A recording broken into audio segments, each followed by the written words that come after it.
Welcome to Smart Remarks, where the one good thing about the Obamacare rollout is with all the other problems, you don't hear about death panels anymore.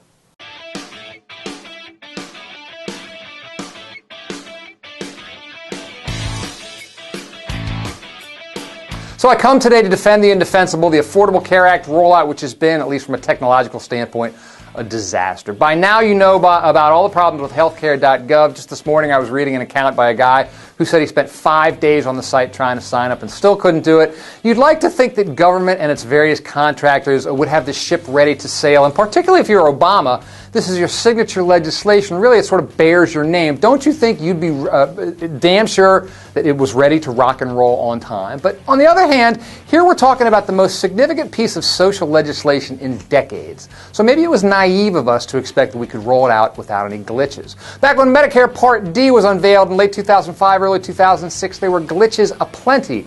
But see, as this was Bush-era legislation, we had Republicans falling over themselves to tell us that, well, sure, there's some problems, but it'll all work out in the end. It'll be just fine. If you go back even further and look at the rollout for Medicare and Social Security, there were all sorts of problems. It's basically impossible to roll out game-changing social legislation without glitches. Now, maybe things won't get fixed. Maybe Obamacare will continue to falter, and ultimately it'll be seen as a huge flameout. But right now, it's too early to make that call. Conservatives, of course, have been making that call, focusing on the technical problems as well as other things like the fact that Obama had said that if you liked your health care plan, you'd be able to keep it.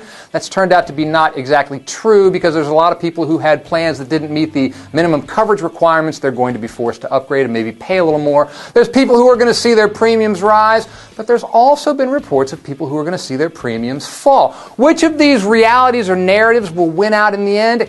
It's too soon. We can't say. Check back in a year. Maybe then we'll have a better idea whether it's a failure or a success. There's no guarantee things will be better then, and if not, it'll be a nail in the coffin of big government. If a majority of citizens, not just conservatives, but all citizens, deem Obamacare to have been a failure, it may erode whatever trust they have left in government. It will be a historic moment. But there's also the possibility that by then, the ACA will be part of the landscape like Social Security or Medicare.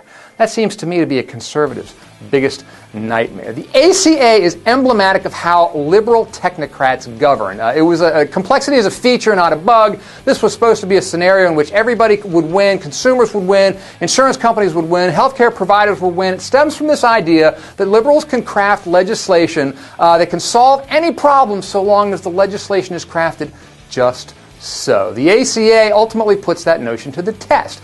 And to the extent that I hope it succeeds, it's because I do believe that people have a right to health care. I do believe in the moral argument for this, which is that in the most affluent nation on the face of the earth, how is it that we're going to let people go without health care? But in recent years, I've also become dubious of this notion that government can solve any and all problems.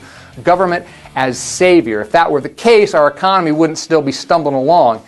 It'd be going great guns. So ultimately, if the ACA keeps medical costs down, if Americans are able to get and keep affordable coverage that takes care of them, maybe it'll help restore that faith in government. But again, it'll be at least a year and maybe a lot longer before we can say that for sure.